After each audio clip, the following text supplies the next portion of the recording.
Tim Arnold from the Pinball Hall of Fame here on Tropicana. Come on in, let me show you around. What we are is the Las Vegas Pinball Collectors Club. We're a not-for-profit group of pinball collectors that have opened a museum here in Las Vegas where you can actually come and play old pinball machines. Las Vegas is the kind of place that needs the Pinball Hall of Fame. There's a lot of tourists here, and some of the tourists get bored doing the same casino things over and over again, and this is the kind of town that would encourage a quirky little museum like this, and we found a home here. We've got machines from all different eras of pinballs. Here's what they call wood rails. These are from the 40s and 50s. Here's a game from the late 60s. This is where the art started to look psychedelic. You can pretty much tell the era of the machine based on the clothing that people are wearing. This is a mechanical driving game. Before video games happened in the 70s, all machines had to use mechanical means. If you look in there, there's actually images printed on glass plates, and the glass plates slide on leather clutches so that the cars appear to be moving. Here we have Pepe the Clown. This is a mechanical marionette game where you actually get to take a clown and play with him on strings.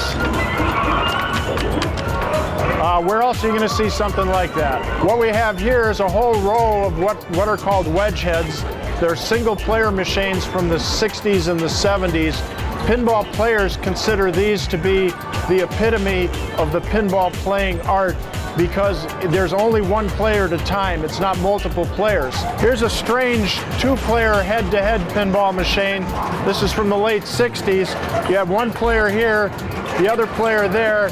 The playing field actually tilts back and forth on a motor so that one player is always shooting at the other player's goal.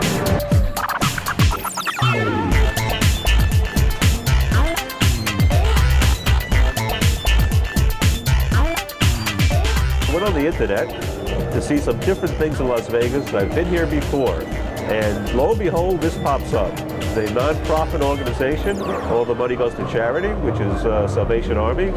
But besides that, who could go to a place and play games that you haven't played since 35, 40 years?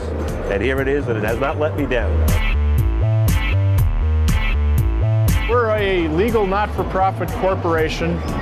None of us here are paid. We're 100% volunteer. Over the years, we've donated over $600,000 to local charities.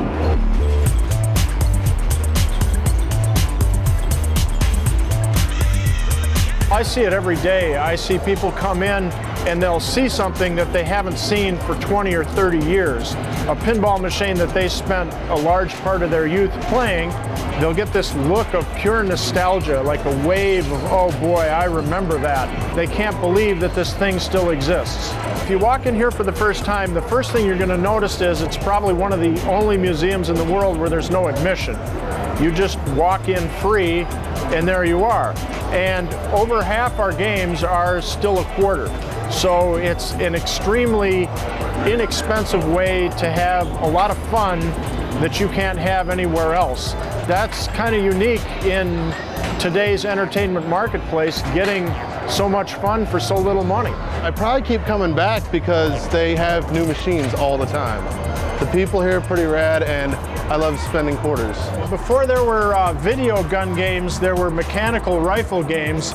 This one's an actual two-player rifle. This is more of an old school approach. You've got an actual .22 long rifle. This is a Remington rifle from the factory, and your job is to shoot the little animals as they pop up. Very weird game.